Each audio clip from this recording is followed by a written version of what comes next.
It's time for tea time, our favorite part. And Yes. Of course, we have the amazing, beautiful Lea here.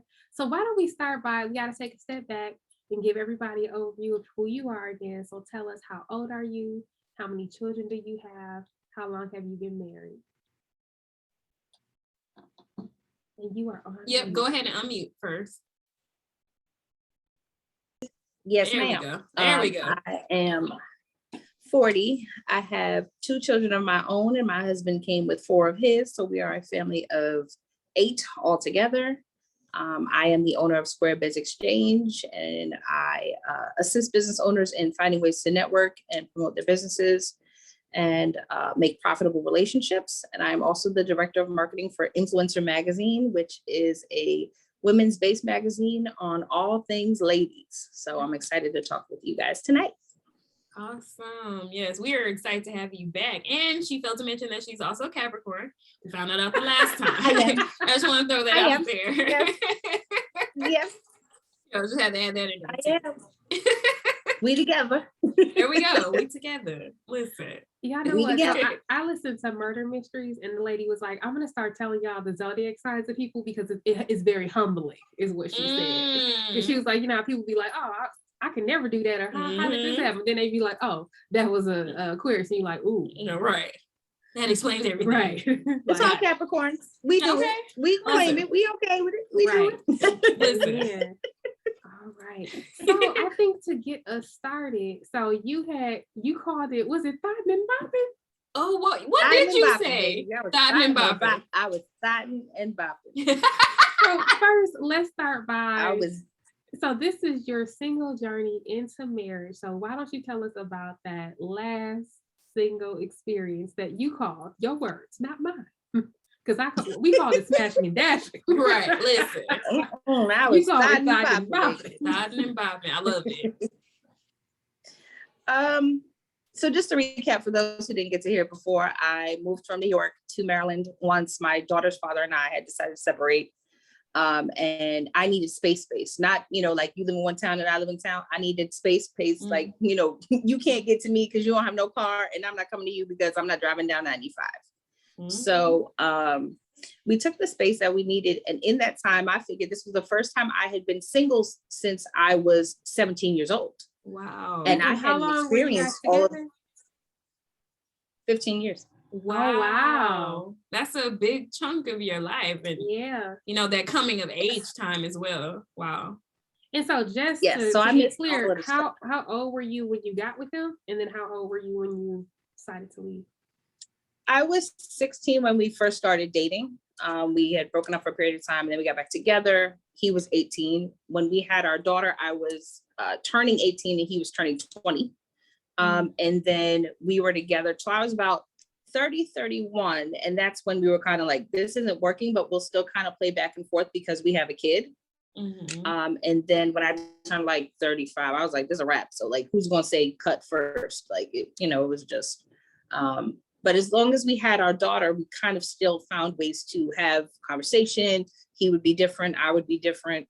And at a certain point, we were just like, this is a wash. He ended up dating someone else. And then I really kind of was like, oh, okay, we've moved on. And then I ended up dating someone else. And we were just like, at this point, everybody do their thing. Wow. So I was doing my thing. That's where the term comes from. What was the straw that broke the camel's back, or what made you say we don't need to be together anymore? We went through a lot of domestic violence stuff in the beginning. It was never acceptable, but it was something that I experienced as a kid with my own parents. So I didn't want to be the quitter. And I sometimes reflected on my father, was if your mom had stayed, we would still be together. And I didn't want to be the quitter for my daughter. So I stayed a lot of times when I should have left. And he stayed a lot of times when he should have left, because at a certain point, I'm be very candid, the violence wasn't one-sided anymore. I was going to fight back. I was like the lady on Tyler Perry movie. You ain't, I'm gonna leave you in the bathtub. So I definitely started to see a person inside of me that I didn't want to be. And I didn't want my daughter to continue to watch this volatile relationship. I think what it really took is that he would disappoint her. And so for me, as I continued to see her disappointed, with him, I started to develop anger and resentment.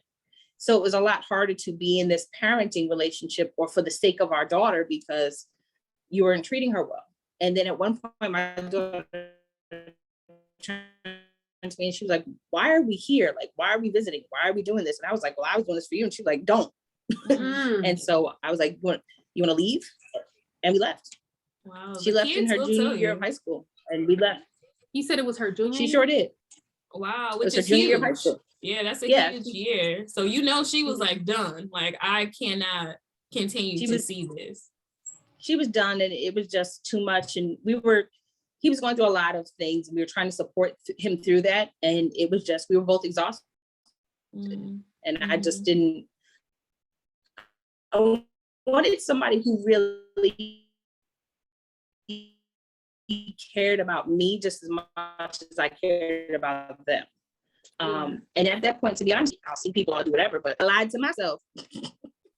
Yeah, absolutely. No, I'm so glad that your daughter was able to speak up, right? And that you were able to listen to her and hear what she's saying to kind of get her perspective. Because I know that a lot of times parents do think, okay, the best thing for me to do is to sit here, you know, and do this for my child. But then eventually the child is like, you didn't do this for me, you know, right? I think that you're doing this for me, but you're really not. It's hurting me to watch this or to have to be a witness to this. And you're also teaching me. Yeah, absolutely. Which is huge. But shout out to, I mean, you offered giving her that voice too, to be like, no, like stop. Because some kids will kind of just go in the shell and not say anything or just think that this is my normal. So it's okay. Like, this is what my mom is doing. But your daughter was like, no, I've had enough. Like, this is hurting me. It's hurting you both. Like, I want to see better. And you said a word like disappointment. I think disappointment is such a huge word. I remember one time my mom told me she was disappointed in me and it like crushed my whole heart. Like, I was just like, man, oh my God. I know. That's probably the worst thing that a child can hear. Yes. Like, how do you recover from disappointment? Like, it is so hard. So I was like, ooh, I never want her to have to say those words to me again, because it's just such powerful words and what they mean. So yeah, I think that part of it made her be like, no, like, I cannot continue to see this from my parents. And I think it's given her strong values now as she starts her own navigation through men in life. And, you know, at 21, my daughter is particular in her journey. She's definitely determined to live her best life first. So like when we were talking about my daughter leaving, she's leaving at an age where I had a 3-year-old. So for me, it's so nice to see somebody actually live out their dreams when it wasn't even my dream. It wasn't my reality. It wasn't an option. So that's kind of why I want to make sure that all these things that she wants so bad for herself, I support her in, because I didn't have that choice. No, that's amazing. And you know, it's great that you're able to witness that, you know, to feel, to know that you had your own battles that you had to overcome as a mother, but then you're able to see the change in your child, you know, able to see like, okay, my child is putting herself first. She's choosing her. She's doing things, you know, like you said, that maybe you didn't get the opportunity to do. So, I mean, you've got to feel proud as a mom, right? Like, look at my baby going off to Paris. Yes. Shout out to you, because you did that. It really is. It's a breaking of generational curses, which is what I'm really focused on with her. My mother at 23 had me. I had my daughter when I was 18, like I was telling you. And for my daughter to now become 22 and have not a shed of, I don't have no grandkid, I don't have one on the way. I mean, it's just really like, she's going to live her best life first. And she was like, I might, you know, adopt a boy from Indonesia, but, you know, so she's trying to spend her coins. So I really just want to make sure that the legacy that I leave after I'm gone is that you have value and you need to find somebody who finds you valuable. And so I'm so proud of her. Absolutely. I'm so proud of her. But in watching her, she's taught me, you know, a lot of times you hear a lot of times when teenage moms talk about, I grew up with my kid. I absolutely grew up with my kid. The road we've traveled wasn't easy, but she's definitely made me make decisions or speak louder at times when I wanted to be quiet. She's always my cheerleader. She did my low light that y'all looking at by lighting.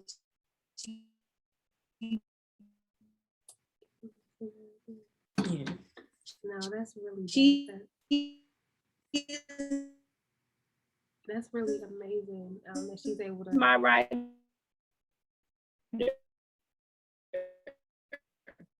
And so when you have you have like the best right hand man. No, but that's really great that that she was able to help shape you, because part of that was probably even her purpose. You know what I mean? To kind of help you be intentional about breaking up those generational curses. And you know what a feat that is. You know, for you. But I was wondering, so I mean, if you were with him that long, it had to be difficult, right? Like even after you had your daughter's blessing, it has to be difficult to walk away from a relationship that you were in that long, especially from 16, you know, because that's such a pivotal time and it becomes almost a part of who you are when you're with someone for 15 years. So what gave you the strength to actually walk away and leave? And what did that even look like? To be honest, I was never with him because I loved him. I was running away from my family life, and he was very accepting of me being with him and being safe. So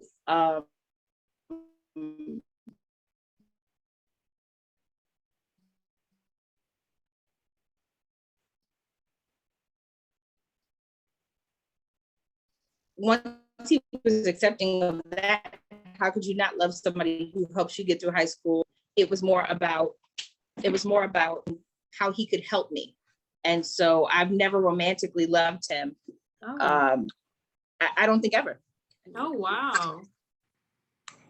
Okay. But he was just your like safety net. Mm-hmm.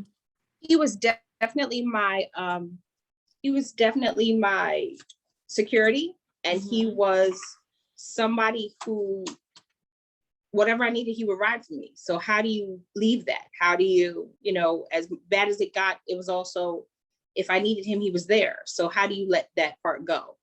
But it came to a point where I started to, you know, get bigger in my real estate business, start to do things where people started to notice me, and I noticed his behavior changed, and he was like, you don't need me anymore. And I was like, that's not true. And I didn't, to be honest with you. I became this persona, which a lot of people know me as the boss lady. And as a Capricorn, as you know, once you develop this strength in yourself, you really don't need to rely on somebody else to boost you up. And so he would watch me go to events and stuff, and he was like, I don't want to go. I don't want to support you being, you know, independent. And I was like, well, I'll go with somebody else. So it just kind of became a distancing. I didn't need safety anymore. I needed companionship and financial security, and he wasn't that person. So wow, we moved forward. Wow, that's, you said a lot of great things. I think one of them being like you found your own like light, like you realized the light within you, the light that you had, and he just wasn't there to, you know, enjoy the light. He was kind of like, nah, like I can't handle this. It's almost like he was supporting you when you were the underdog. Yeah. Within the second where you actually started to make headway, then he was like, I ain't gonna support her no more, because God forbid she actually make it. Yeah. You know, so it seems like he wasn't really supporting you. He was supporting your dependence on him. Yeah. But once he was happy to see me, he was happy to see me grow as long as it benefited him. So my financial raises were great, you know, getting tickets to ball games and him going out and doing things. All that was beneficial. But when it became to like, you know, I got an award or I got a promotion, you know, he was like, why are you making such a big deal? And I'd be like, because I'm a big deal. Exactly. It's a big deal. That's why. Look. And I worked hard for this. Yeah. That's so interesting. And you know what? Like, there's all these memes and quotes and stuff about how, you know, you got to watch how people support you, because everybody who's rooting ain't cheering, and everybody, like, you know, they got all these sayings and things like that. But unfortunately, it's true. You know, everybody in your circle ain't in your corner, and blah, blah, blah, blah, blah. I could go on and on about all these. And don't let everybody pray for you. A lot of times he'd be like, I'm praying for your, you know, I'm praying for you to, you know, be a better person. I'm praying for you to, be successful. I'm praying for you to whatever. And I'd be like, hold up, I don't know if these are real intentional prayers of goodness, or you're praying because you don't want me to leave you. It's really like, I'm praying for you to be successful, but here, I want you to be successful where you're at. I don't want you to change who you are.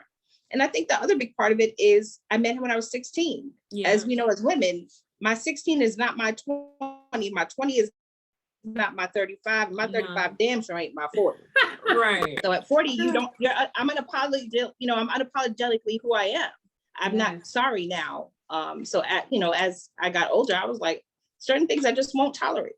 Certain drama I just won't do now. I'm not gonna be the girl chasing to see if, somebody in your DMs. Hey, tell her I said hi. I don't know. I mean, I don't know what to tell you. So not tell her I said hi. Hey, yeah, I mean, it's just if a man wants to be with you, he will make all full intention to be with you. That's not something you have to look for.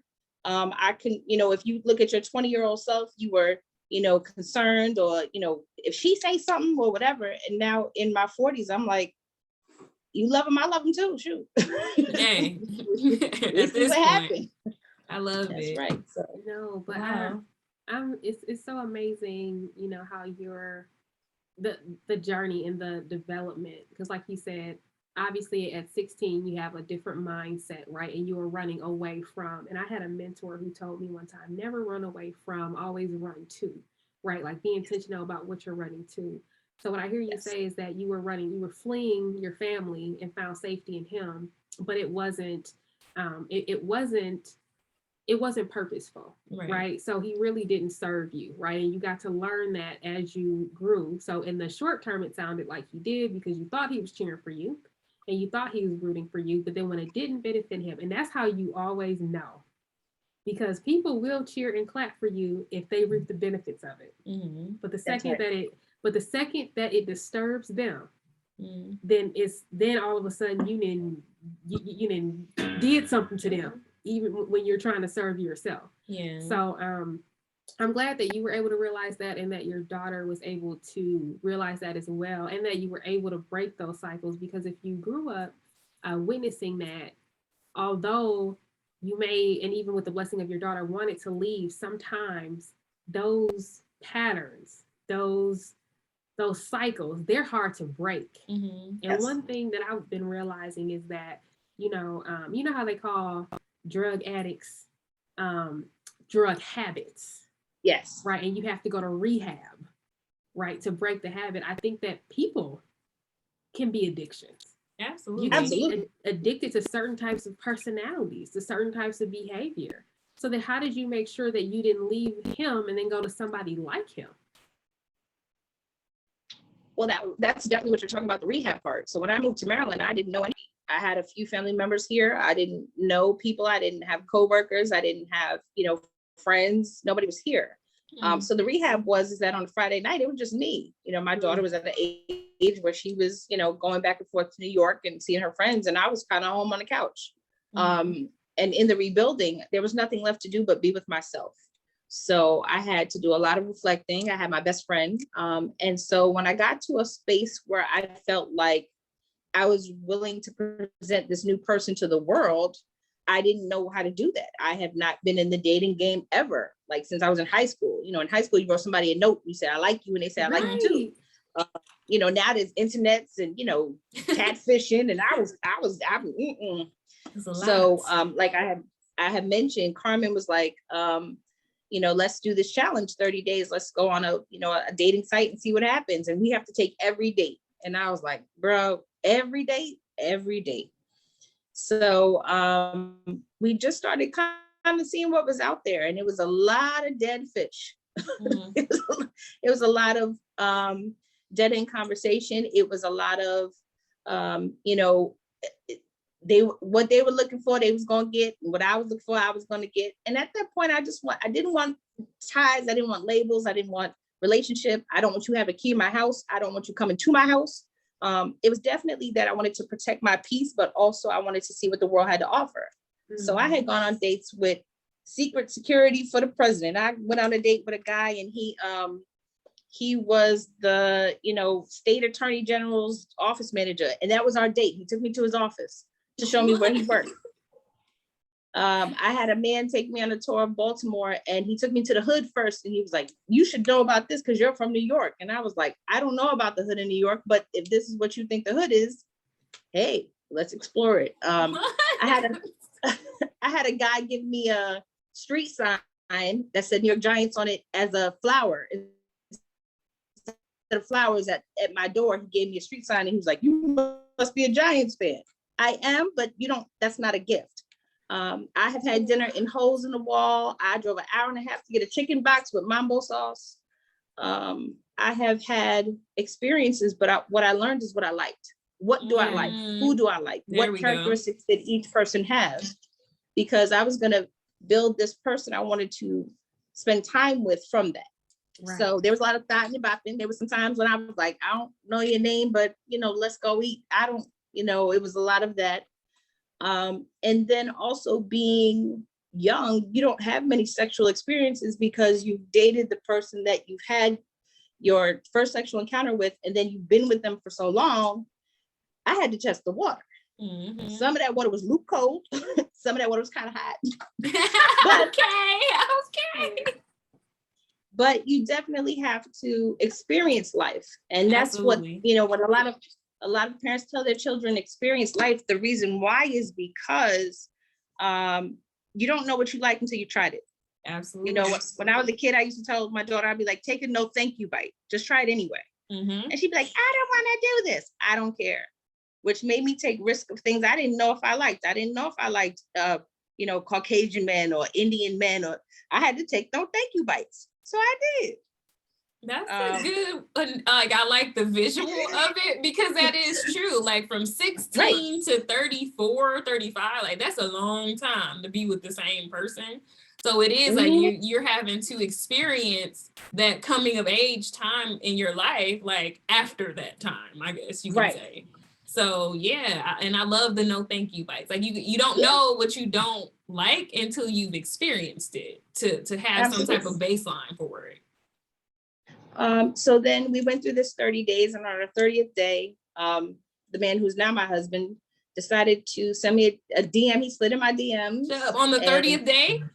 On the 30th day, honey, wow. On the 30th day. And at the time, Carmen had met a guy, and his name was Mr. Right.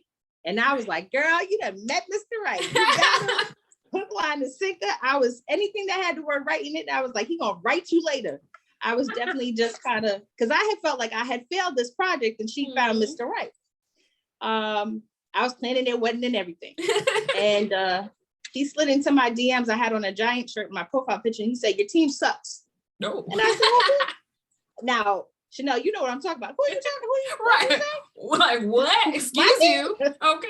Excuse you. And you like the Eagles? Like, no, bro. What do you mean? So it started a conversation, and he was like, we started talking about New York and things. And he was like, you're probably one of those girls who, wear red bottoms and all that. And I said, well, by the way, I do. And so he had shown me a pair of shoes, and he was like, well, do you like these? And I said, I do. And I was like, yeah. So he told me he had 4 kids and an ex-wife, and he worked in the government. And I was like, well, ain't 4 kids, ain't ex-wife. Maybe the government you could keep, but them other things got to go. I was not. And so I said, you're really nice. I hope you have a nice night. I'm getting off of this today. And he said, can I have your phone number? And I said, no, you can't. And he said, well, give me your phone number, and maybe our paths will cross. So the next day he called again. And I was like, I just said, man, I'm not interested.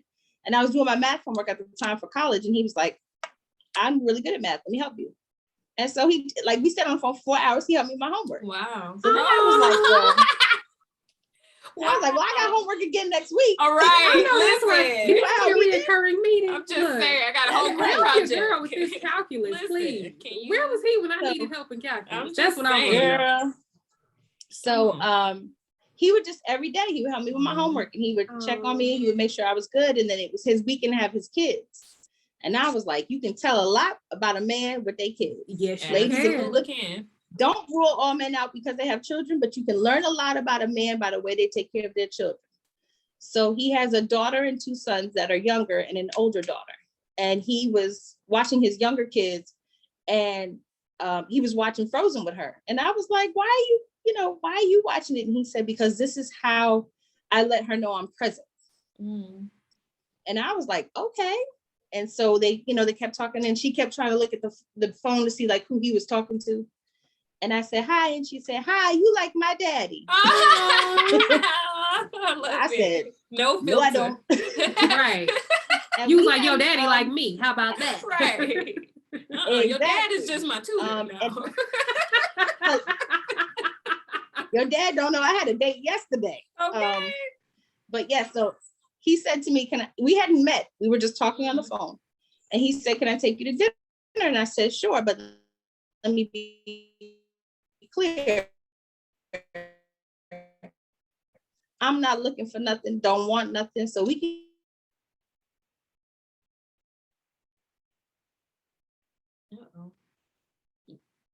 Breaking up a little bit.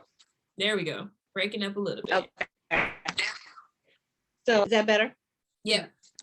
Okay. So we ended up hanging out, and the next day he was like, all right, well, I'm gonna stay out your way another night. And I was like, why? For who? Who are you staying out here for? And he was like, I just figured I'd stay out this way for 2 nights instead of having to drive all the way back to, he's from DC. And I was like, wait a minute, you want to stay out here with a girl and you just took me out last night? No. I said, well, I'm free for another day. So I hung out, and it was real easy. So I said, I'd like to date you, but I'm not the guy who's going to see you one night and leave. And I said, well, that's what I want. And he was like, well, that's not who I am. And I said, well, okay, you have 26 days, because it was like the 4th of the month. I said, you have 26 days to convince me as to why. Like, okay. And every day that man drove from DC to me up from school and drove me home.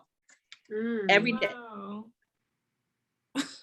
And I'm so like, you know how many tolls and gas, right, and traffic this man was sitting there. That's some perseverance to be like, all right, I can show you better than I can tell you. Like, right. That's some and that's action. What he did. That's what he did every day.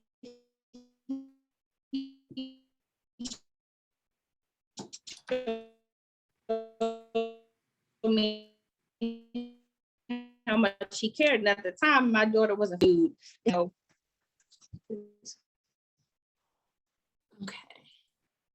Okay, we're having a hard time hearing you. Yeah, the connection is a little choppy right now. So you're going in and out. But no, I mean, he kept his word. He wasn't playing no games. So you gotta like that. Right. I love that. Okay. So yeah, I mean, she gave him a request and he followed through. And for that, I could appreciate that, because man. And from DC to Maryland too. So yeah, I'm pretty sure some tolls involved with that route. Gas alone. Traffic would have had me at Yeah, I would have been like, you know what? This long distance ain't gonna work, okay? Right. Like, I'm out on that. But when you know, you know, I guess that's what they say. When you know, you know. So I'm not mad at that. He clearly knew, like, wow, 30 days. Now I want to know, like, what? Okay. Awesome. Yes. Sorry. Better. No, you're fine. I needed my, and actually that's my husband who fixed it. He was like, you need technical assistance. Yes, you need technical support. Look, yes, I do. Listen, come on, husband. So you did that. You told him that he had 26 days. 26 days to get it right. That is funny. And what did he like? And his response was like, all right, bet, I got it. He was like, oh, that's easy. And I was like, And so during that time, he wasn't my focus. But as he became more and more attentive, I was like, how am I going to get rid of you? Like, you're doing all the right things, and you're supportive of the fact that I have a kid, and you're present. And I had never had anybody, including my father, be a man who was consistently present. Mm-hmm. So when you have somebody who's not going away, you really can't get rid of them, to be honest with you. Yeah, I was gonna ask, did that like scare you in any way? Absolutely. And there were like 2 times when I was like, nope, I'm good. You know, you go live your life. Trying to self-sabotage. Yeah, right. I was just about to say, well, how did you prevent yourself from the self-sabotage? Because that's what I do best. Okay, you gonna stop saying okay, that. I do need to That's stop number saying one. that. But it is true, like you just man. be so afraid where it's just like, I don't know. Like or for me in my case, just like I don't want to go through this again. I think what I had to learn to accept is that I've already made it through a breakup once. So if we were to break up again, I would survive that in all them years. I can survive whatever comes after that. Amen. Yes. So, you know, at a certain point, he was, my lease was up, his lease was up, and we were like, so now what are we going to do? And I was like, well, I need a roommate because this rent over here high. and you at my house every day eating all my food. So this just doesn't make sense. So we decided to move in together. And then I really got to see him as a parent because when his kids came to visit, I was home. And then as time went by, we decided that we wanted to get engaged. So we did. And we were going to live this life where we just kind of like toured the world. We had kids and, you know, I didn't have any little kids, so we could do whatever we wanted. And we went out and had a really good night and I got a baby. You have little kids. Yes. Dun, dun, Ma'am, when I tell you, this man, when he met me, he said, you're going to be my wife and you're going to have my baby. And I said, you must be crazy. I'm not doing neither nor. I'm thotting and bopping, and that's not. That's it. That's it. So he said, I think you're pregnant. And I was like, you don't put that on me. Like, no. And so he said, I'm going to get a test. He did. He went to Target. He came back with the 2 tests back. And I peed on them things. They said, cha-ching. And I said, no. And I said, go back and get another one. And that man went back to that store 4 times. I had like a whole rack of tests. A whole row. I was like, no. So, that is funny. He is such a man of his word, though. Like, I say, had me at homework. Let me tell you something. Like, man, homework too. Look. Sound like a keeper to me. I don't care if you have 17 kids, sir. If you are willing to invest in me and my education and therefore my future, that means you love me. That's what I heard. That is, you love me. That is real. Well, then we started going places and he was my cheerleader. He was like, yo, go do it. Go get it. Go, you know, whatever. Do this, do that. And I was like, are you sure? And he was like, yeah, I got you. So he would cook and he would clean and he would take care of my baby. And I was like, you know, the, you know, walking in and out. And he was like, you're good. Go do it.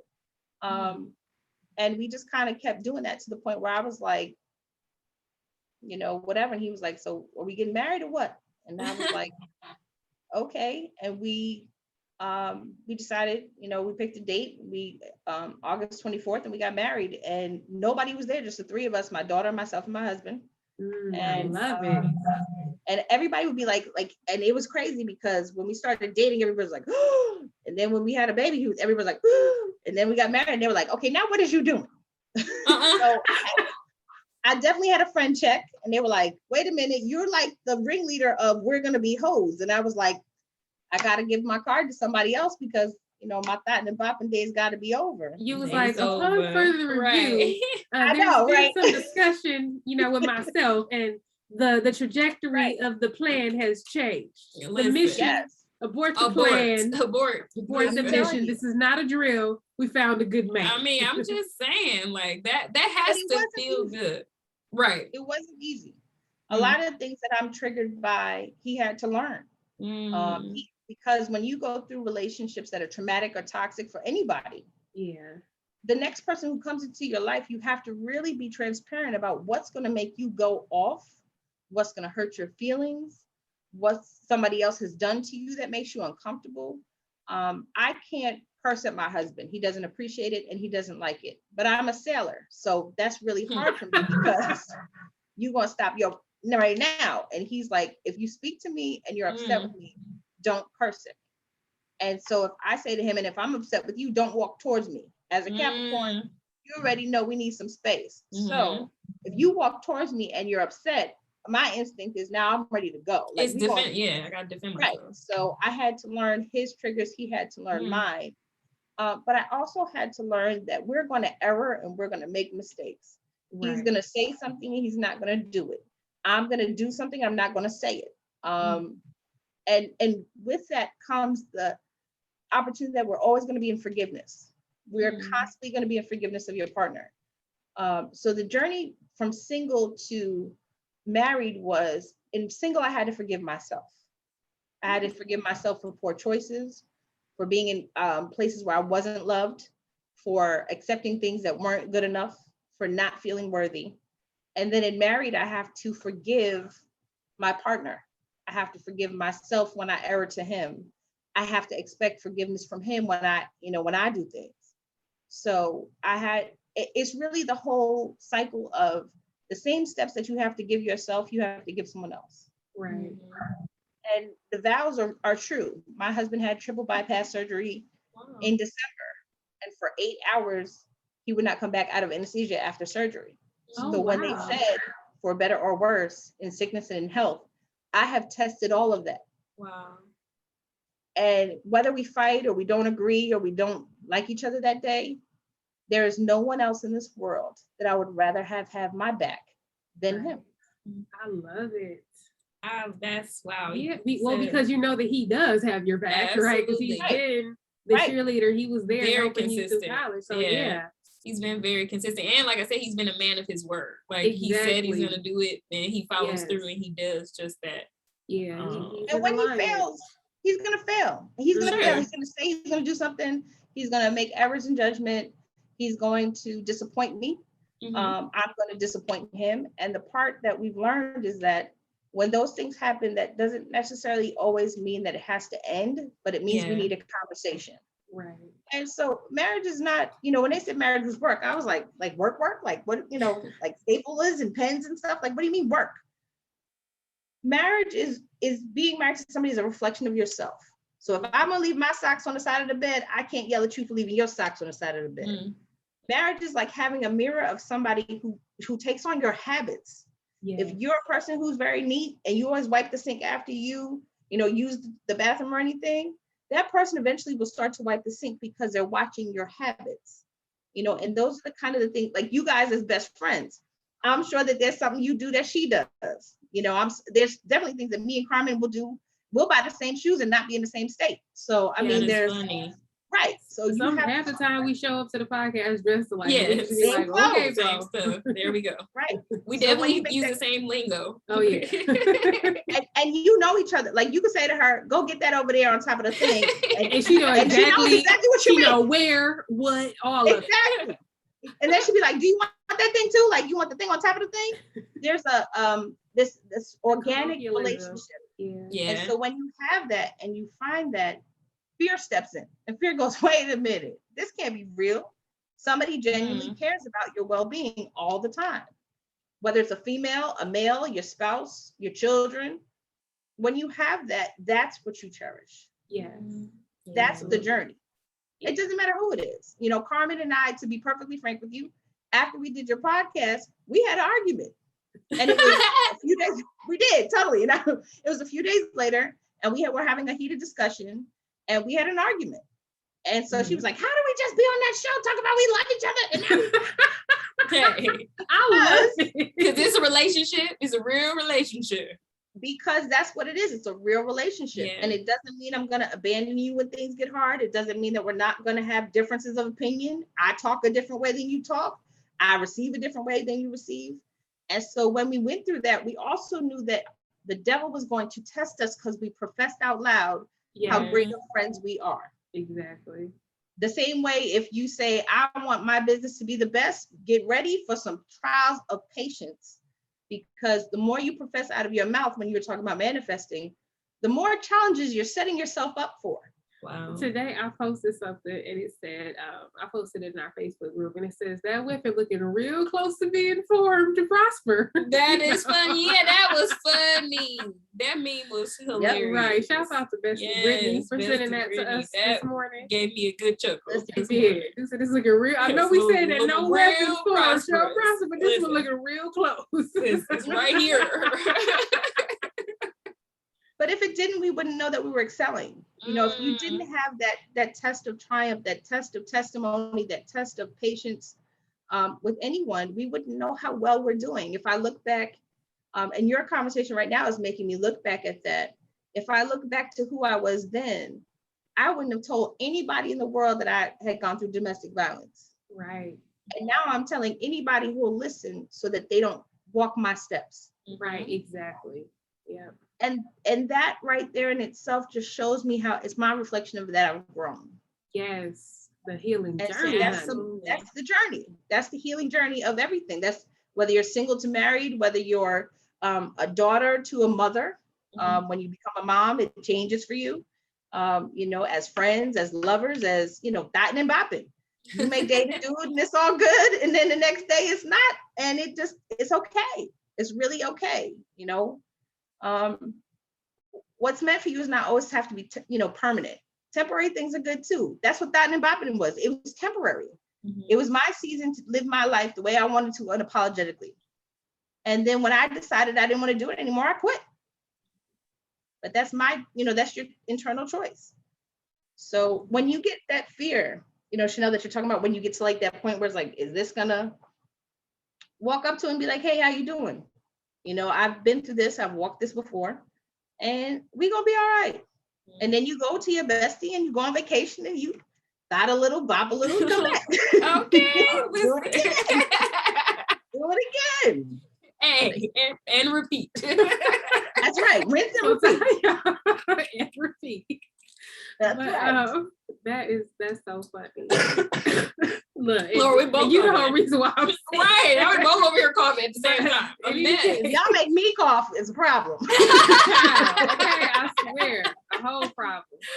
But no, I think that was good. So then, how did you distinguish between your ex-boyfriend, right, and that being temporary or that not serving you anymore, versus your husband saying, you know what, this is a different season, right? Because to everything there is a season, right? Right. A time to plant, the time to pluck up what has been planted. That's right. A time to start, time to finish. Y'all know the verse. So like, how did you distinguish between, because like you said, in this relationship, like you said, everybody's not gonna get it right all the time. Sometimes you have to forgive, you have to, have an allowance for that. But then there are some situations where it's like, this ain't it. Yeah. So how did you distinguish between the two? Well, my husband told me that if I leave him, he's gonna leave him and come with me. So that was number one. I was hey, like, come on, husband. Never get rid of you. We gonna have to do another episode with husband. Yeah, I was just about to say, like, I think we need both of y'all on now. To do that. Come on. He would love to do that. I think it was as soon as you said, we look, I saw a TikTok where the dude came to the girls' vacation. No, the dude, she was like, babe, I'm gonna sleep on the couch tonight. He's like, oh, so we sleeping on the couch tonight? She was like, no, I'm sleeping on the couch tonight. He was like, okay, so we sleeping on the couch tonight. Exactly. So, anything that I say me, he'd be like, yeah, we. So we doing it. Dude said, oh, so we leaving me? Right. Cool. All right. When are we done with me? Cool. Because I'm leaving me too. Cool. Because I'm That's going, right. and don't worry. Like, we're going together. Dude when said, we you went may not to be in a relationship with me, but I'm in one with you. When we went to Miami, me and Carmen, we had a girls trip, and my husband was like, well, if you go too far and you see us walking down the beach, me and this baby waving and being like, babe, it's us. We coming to get you. Just wave back. You're doing too much. And mind your business. Don't wave back. Exactly. Because we here. Exactly. That's funny. So I think what I knew is that now I know where my limits are. I know where my boundaries are. If you get too close to my boundary, then I know that I have to either self-reflect or I have to check out. And I make real clear. So if you're getting close to my boundary, I'm gonna say, if this continues or persists for the next however many times or months or whatever I feel or I deem appropriate, then I'm done. And if you can't respect that, I don't have anything much to say, but you have to tell somebody where your boundaries are. Right. You can't be like, minesweeper where it's like, oh, stepped on a bomb, now you gotta go. It has to be real honest, friends or anybody. So I think the difference is before I didn't have no boundaries. You do what you want to me, I'm, whatever. And now I'm real clear on things I won't accept, the things that I will work with, and the things that are okay. Right. Yeah. So when you find yourself in those cycles, right? It's like, I've already said it. Yeah. Here we are again. Yeah. Exactly. Yeah. And if you there too many times and you start to make a house and a bed and you got some sheets and some sofas and comforters, then be prepared that the Band-Aid is going to hurt more when you rip it off. Mm-hmm. Mm. So the longer that you stay in that place where it's okay, it's okay, it's okay, and you're not verbalizing that, when you actually are ready to leave that person, it will hurt you more than it hurts them. Mm. That won't be about them. That'll be about you, because you said, okay, okay, okay. And then you look at the person, you go, and now you left me and I'm distraught. No, baby, you had many a time to say, I don't want to hurt me anymore. Yeah, I'm not okay with what you're doing. I'm going to excuse myself from the table and you can sit here alone. And they have no clue. Like, no, but you ain't saying nothing. Exactly. So, yeah. You know, there are times when I'll tell my husband specifically, like, you have 3 months to fix this, or I can't do that part. And so, you know, that timetable where we started in our relationship of what time it will take you to do something or accomplish something, I really stick to that. If in 90 days you can't change your behavior of something, then that's not your behavior, that's your character. Yeah, I agree. If you tell somebody something and they continue to keep doing it, it's at that point, it's a choice. Right. That's right. I've said it, and I don't want to, I don't have to feel like I should have to keep repeating myself. So yeah. I'm not going to. I meant what I said. I said what I meant. I said what I said. Said what I said. That is very true. Yes, like you said, it's a character trait at that point. That's what's up. Yes. Interesting. And then I think that it does become incumbent on you to follow through, right? Yeah. Because now, if you don't take action, then you are allowing. Right. So then it's like, well, you can start off by being mad at this person, but really you should be mad at yourself because now you're tolerating. Yep. Well, that's that rehab that you're talking about. So when you're in that place and position, if you're going to keep having to go to rehab, then you have to acknowledge you're an addict. Come on. That's what it is. If you keep going to rehab and you keep meeting the same dude and you keep dating the same dude and you keep getting in the same situation with the baby mama and whoever else and the girl and the DMs and all that, the problem is not the person. The problem is that you didn't heal when you were in rehab. Right. So you have to really evaluate, and you have to evaluate what rehab looks like. Is it 90 days? Is it no sex? Is it, prayer? Is it fasting? Is it, just me and my girls? Is it solitude? What is it really going to take for you to get in with yourself so that you're clear where you at? That's right. Good. That's good. Yeah, I think That's that was good. a huge gem right there. Yep. I think you have deciding what that rehab looks like for you. Or all of the above. Or look. Or all of the above. There are times where you may need to do fasting, where you need to do solitude, where you need to do celibacy, where you need to do all of them, part of them, none of them. But deciding what it is, like you have like. to make that choice. And I think, that's where some people go wrong, that they don't do the rehab part. Like they just think that, I don't need to do that. Right. Like I can do it cold turkey, or I can do it. Like I'm good. Right. And not continuously jumping back into another relationship, right after the failed one. Take the time to be like, okay, well, what does my rehab look like this time? How is this going to be different than the time before? Yeah.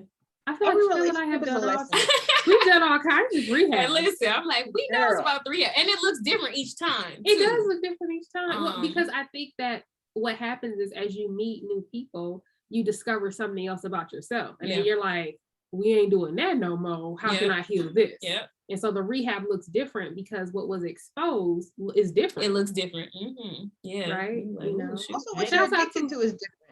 Exactly. Yeah. And then sometimes you trade one addiction for another. Yep.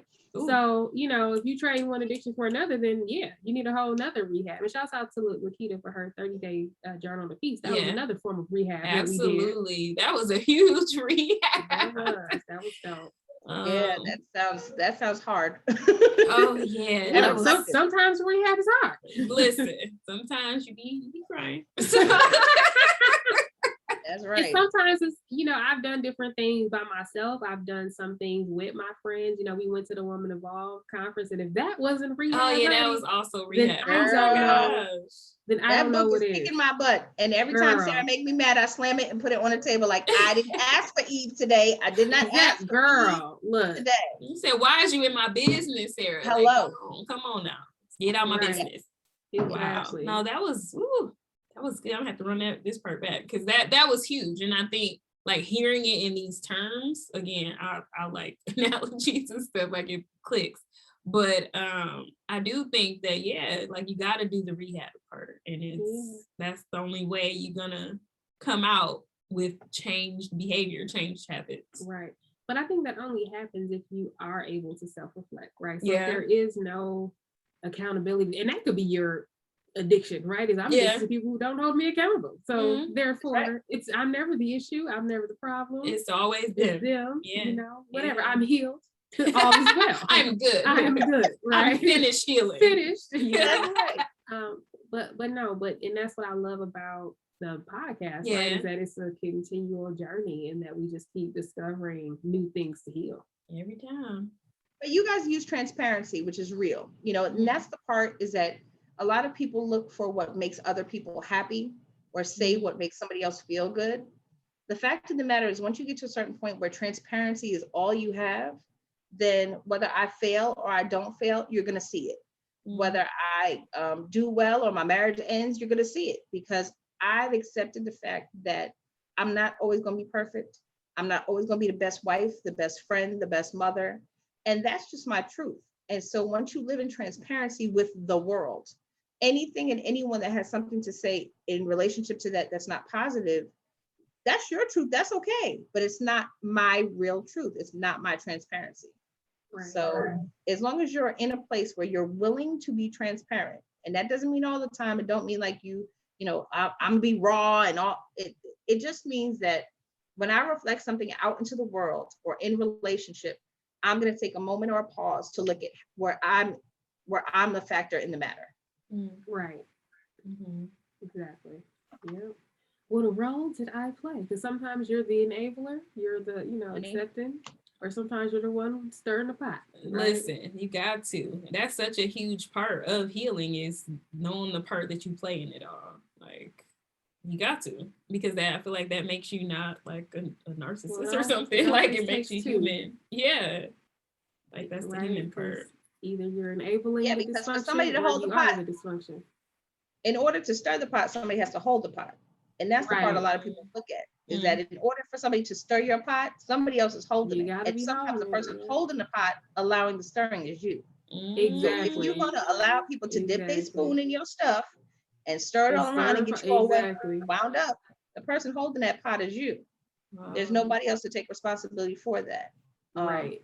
Yeah. So in my regard, when it comes to me, I was responsible because I stayed in a place that was not unloving. I stayed in a place that was not acceptable. I stayed in a place that was volatile. I stayed in a place that was toxic. And now today I choose not to.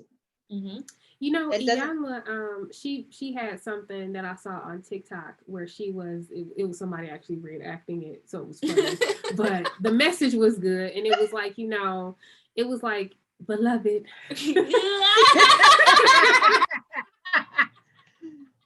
But it was, it was like, beloved, it was like, I stayed in a relationship for 14 years where I wasn't being loved the way that I needed to be loved. And I kept thinking, well, maybe he'll see me, maybe he'll get it, maybe he'll change. And she was like, and then the other day I decided I'm no longer going to stay in a relationship where I'm not loved the way that I want to be loved. So I left, you know what I mean? So I agree. So, I guess what I'm saying is you can be mad that the person didn't love you for 14 years, or you could say, I no longer choose this. Yeah. Because you've been, so while they've been the one not loving you the way you wanted, but you've been the one allowing it. Accepting it. Yeah. Look, if they didn't break the cycle, then you have to. You got to step away. Somehow the cycle they've been needs to be broken. They've been consistent. And look, and when people show you who they are, right? Believe them. You got to. Because believe them. Whoever that person is, your spouse, everything I went through, he showed me he was going to do it over and over and over again. And I wanted to give the benefit of the doubt. I wanted to be the person who said, not the next time, not this time. You didn't mean it. It was an accident. You were sorry. Because I really wanted to believe that the actions that you took were not in malice or in vain, or you weren't trying to hurt me, when the actual fact is you were. And you were intentional in your quest. So who was I to keep giving you this, grace over and over again? Grace is to be extended sporadically. It's supposed to be something that you've earned. You've earned grace. You don't just get grace because, And grace is not, it's not something that you're entitled to. Yeah. I think that's the part, because for me, like if I do something to somebody, or if I do something, it could even be at work, whatever. I expect the consequences. Yeah. And I saw something else on TikTok where the person was like, oh my God, this person is so upset with me because I left them because they did this to me. And then the other person was like, they're mad because of the consequences. Right. You know what I mean? So I think it's one of those things too where how we grew up shapes who we are. But me and my brother have this ongoing conversation that we've been having our whole lives about consequences where like something will happen and he'll be like, and I can't believe that they don't believe that this is where they are because it is. And I'm like, some people don't get consequences. And then there's times where he has to tell me the same thing that I told him, where I'm like, I can't believe that this person is upset that this is where this is, but they caused it. And then he's like, but remember, some people, a lot of times, some people don't hold people accountable. Yeah. So now when someone's holding you accountable, you don't know what to do with it. You think that they're wrong. Yeah. But we got here because what you did. So here we are. Yeah. Or you think they're being mean to you or being different or you acting different. Right. You acting different. Yeah. But I will say too, but on the other side though, it can be shocking because when you were talking about, obviously your boyfriend, you was with him for so long, it made me think about my first boyfriend who I was with for a long time. And I tolerated way too much and stayed way too long and said everything I said and he was sorry and he never gonna do it and blah, blah, blah. And then the day that I actually got up and left, he could not believe that I left. He was shocked. No. And he was like, I can't believe. And I mean, literally he turned the whole issue into, I can't believe you're going to throw away this many years of a relationship because of this. And I'm thinking, I can't believe you would hurt me like this. Right. You know what I mean? But he was stuck on, I can't believe you're going to leave me after all this time. And I'm like, I don't understand why you don't understand why I left. I think that you think that I'm just going to sit here and just put up with it. Yeah. And because no one's been holding you accountable. Right. But today. It's today. It starts here. It's a new day.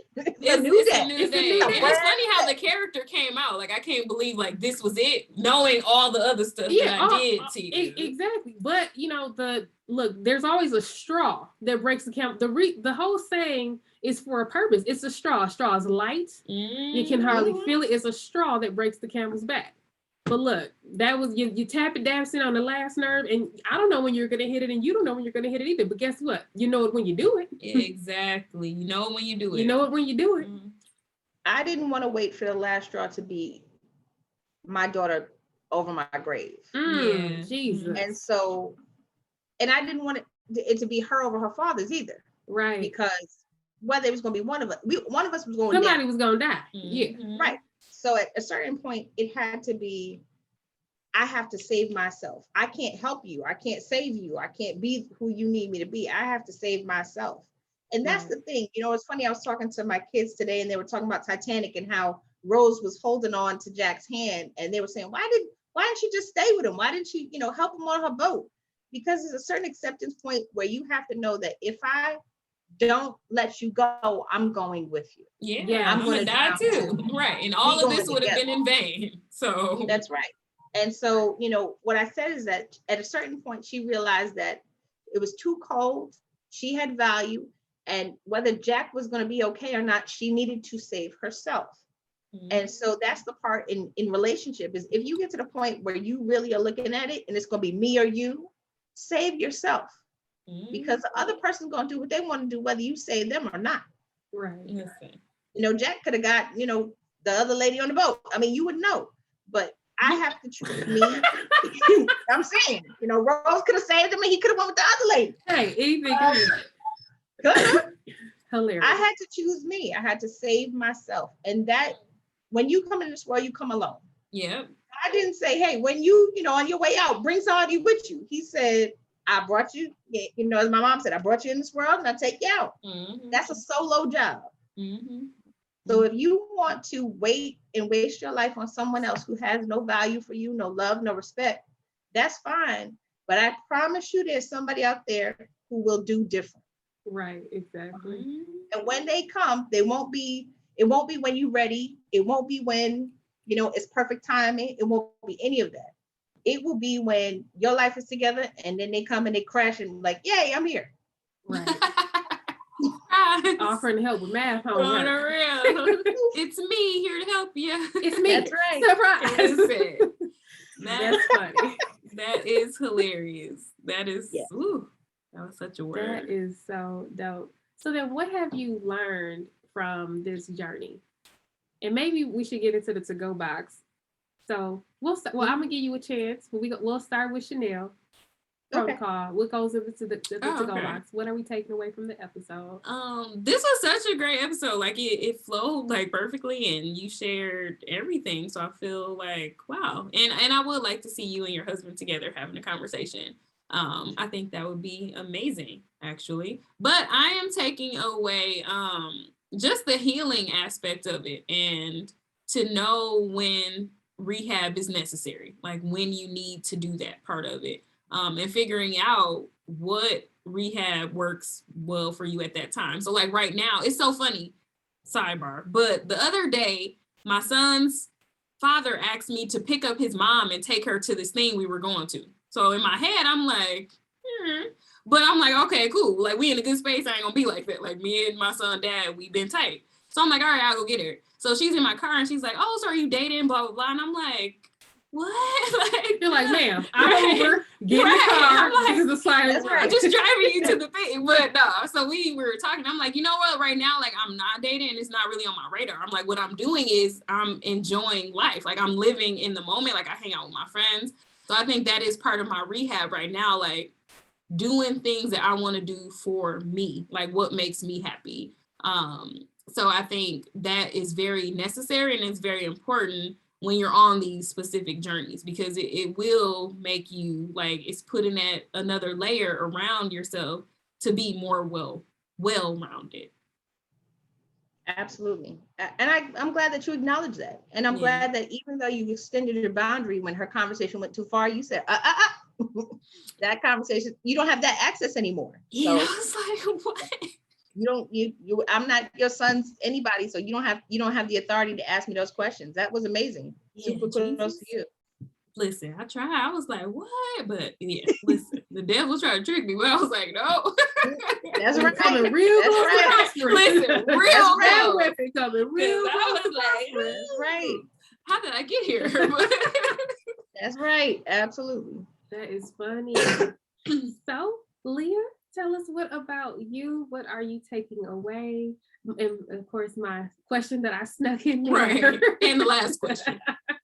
You know, from going through that journey, like what was your biggest takeaway or your biggest learning? That I can recover. That you can always recover. And I think that that's the other thing that I'm getting from our conversation tonight, is that there's a healing in speaking. There's a healing in sharing. Yeah. And, you know, a lot of people, when they go into those, you know, into any kind of addictive meetings, they say, hi, my name is, and they tell you why they're there. Yep. That's not because you have a problem. That's acknowledgement. And so it doesn't take a room or a space of people who are like you. It just takes you saying to the world unapologetically that I was in a place that I'm no longer at, and I'm gonna be okay. Right. And so I guess my takeaway is I'm still okay, baby. I'm still okay. I love it. I have a lot of takeaways, but I guess I'm gonna just try to.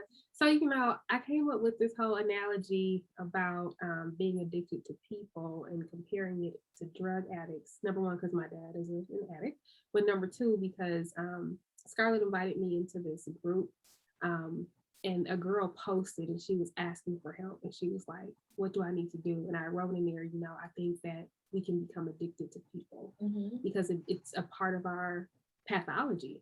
You know, and we find ourselves in similar situations because of how we grew up, and just how addicts need rehab. We need to do those things as well. But I feel like you took this whole analogy to a whole another level, you know, by explaining that there are different types of rehabs. And I'm loving the analogy because I guess I didn't realize it, but we do that. Yeah. Chanel and I have been doing that in all different types of ways, including this podcast, but we're always looking to evolve, always looking to change, always looking to stretch and become better than who we were before, and looking to be accountable, right? And focusing on what we can do to change the outcome of something if it didn't go as planned, or if it's not if it doesn't align with what we're looking to accomplish. And I think one of my biggest takeaways from you is the whole idea of being, I feel like you're very strong in your identity, right? You were like, well, there was a time before I didn't have this boyfriend, so I can be without him, you know, made it here without him. Right. Right. Did that. So must be okay. And then too, I love the fact that you allowed room for your daughter to, because you could have been like, stay in the child's place. You could have been like, mind your business. You could have been like, I'm going to do what I was shown. Yeah. Right. So I'm just going to continue. This is just my life. I just accept it. Because some people, because they are addicted to certain types of people, will stew in toxicity and actually won't accept anything but a toxic relationship. Just off the sheer fact that it's normal to them. So I applaud you for being strong enough to change the trajectory to allow your daughter that voice. And then also for you to be reflective and introspective and to be conscious of, I have to break this cycle. You know, I think that that's big. Like, we have to be so intentional. It's hard to change. A lot of people don't understand it. People say, oh, I changed. I'm not the same. I don't do this no more. It takes work because you have to go against your reflex. You have to say, I want to cuss you out, but I ain't gonna do it. You know what I mean? You're trying to bring me to my lower self, but I ain't gonna do it. Yep. And the people not gonna go there. I just want to respond, but I ain't gonna do it. I ain't gonna do it. You ain't gonna make me go there. That's, you know surface what I mean? level stuff when you say that. Exactly, but things are such, when it really is a habit, you have a way of responding and interacting with people, and it takes a lot to be conscious to see that. And then, you know, when you're growing with people, because, you know, like you said, you were with him for a long time, so there were small or times, little time frames where you were evolving and changing, and he didn't grow with you. You know, and so then you had to grow apart, unfortunately. And I think that that's another aspect too. Go ahead. It's so powerful that you that you've acknowledged all those things, because when you're in it, it don't feel like that. You know, a lot of people don't know their growth because it looks so dark. I can recall a time when I was just sitting in the car and I was crying. I was on the phone with Carmen and I was like, I don't know if anybody will love me anymore, and he doesn't love me, and I don't love me, and who's going to love me? And so I was crying, and she said, one thing I'll tell you for sure is that they always come back. And so be prepared, because you're going to get that same person. I don't care how long, how often, how whatever. Your past is going to recircle itself and present itself to have an opportunity again. And that's when you'll know if you're ready. That's when you'll know if you really were done. That's when you'll know if you've built your strength up, if you've built your identity up. That's when you'll know, because I assure you, he came back. And I had a good fourth finger ring, and I was like, nah, bro, we good over here. We got a daddy. Listen. We all got a daddy. Listen, we're good. Okay. That's Scarlett's favorite quote. She always says they always come back. And when I tell you that girl has never lied, I don't know what that is, but dudes, they do. They always come back. Always. Friends, relationships, jobs. Yeah. Everything. Oh, yeah. Yeah, and I think to me that's the test. Yeah. Are you who you said you are? That's right. Are you going to continue to be who you say that you're going to be? So yeah, and that's the only thing you have to respond to. That's it. That's the only thing. You don't owe nobody an explanation. You don't owe nobody a why. You don't have to explain why it's not the time anymore. You just have to say, that was our season. Yeah. And now it's done. It's done. And that's okay. I said good day. That is Chanel's common response. Oh my God. And good day. I swear to God, I could text Chanel and be like, so such and such text me. She'd be like, I said good day. I said good day. Like, we ain't going back. You know what's funny? Look, we just running way over time. But look, I know. I'm sorry. There is this one guy who I told him in the beginning, I said, I don't go back. So this was like in the beginning where everything was good, right? Things were not bad. Nothing happened. I just said, I don't go back. I said, because to me, it doesn't mean that people haven't changed and evolved and grown, right? But to me, we're going to recreate what already was. And if I already learned that this ain't it and that this didn't work, there's no need to go back. So if you changed and grown and you have evolved, then be better to the next one, because I'm not coming back. And he said to me, I think that's a red flag to me. And I said, no. I'm telling you now that is it. If it don't work out, that I'm cool with that. So you may think that it's a red flag, but I'm telling you that this is my boundary. Right. And to me, anytime that I communicate a boundary and then people try to go against it, like if I say I ain't coming and you like, oh, I'm just gonna act like, no, I said I wasn't coming. That's right. So to me, I'll be like, fine, you do whatever you want. I've already said it. Now you ain't hear it, you ain't listening, you don't agree, and therefore you don't acknowledge, but I've already said what I said. I said what I said. It's So very simple. What book have you ever read where the chapter goes backwards? Hello. That's Exactly. And that's exactly what it means to me, right? It doesn't mean that I think you're a bad person. Right. It doesn't mean I think you're a horrible man and you won't be a good spouse or, whatever. All I'm saying is our time is done. Yeah, for me. We're done. That's all I'm saying. And good day. And good day. And good day. And as Bestie said, good day. Good day. That's I right. said good day. Listen, ain't no And I also comeback. stopped blocking people. Like I stopped blocking people because you're more than welcome to be a voyeur, watch me, whatever. But we good over. I'm good. We good over here. We good over here. That's funny. And good day. I'm gonna put that as my caption. And good day. There you go. That is Chanel's Good go-to, day. honey. Just I love saying, that. They listen. I love that. They always come back. But like you said, you could voyeur, you could watch from afar. No. But I think that's the problem though, because then we get mad at them. But it's really on us, because if we communicated the boundary, then we got to stick to it. Yeah. Or even if we just made a promise to ourselves, we didn't even have to tell them. When we made a commitment to ourselves, we gotta be accountable to ourselves. That's good. Yeah. That's rehab. Rehab. Woo. Rehab. Alrighty. Girl, we would have to have you come back. Child. Absolutely. Absolutely. Anything y'all need. All So right. I want to share with y'all my love. But Oh, my husband and I yeah. made a candle. It's called The Love Bubble. So we actually wrote a book together with a whole bunch of different couples. It's called Money Talks, and I'll send you guys a link over so you can put in your stuff. Absolutely. It is 16 different couples, and we all kind of wrote a chapter about love, money, and entrepreneurship. And from there, we created the Love Bubble, and that's where you go, where everything good in that place. If you light it, it smells amazing. It comes with a little spoon. It turns into massage oil, and whether it's just you and yourself, or you and your friend, or you and your thottin' and boppin', you have a little something. So we'll get one over to you guys. So cute. Soon. But yeah, no, the amazing caramel girl, she created it for us, and it was just really exciting. So I'm really excited to share our love with you guys. That is Awesome. awesome. Congrats to you both. Yes. That's what's up. So Somebody's been busy since the last episode, I'm just honey. saying. I have to get me and my now we in a bestie race. It's just friend check. Okay. Hey. Check. I love But I'm very it. proud of y'all ladies. I wish you much more success, and I'd love to be on the show anytime you need me. Absolutely. Thank you so Awesome. much. Thanks for tuning in to Brunch with Besties podcast. Until next time. Peace.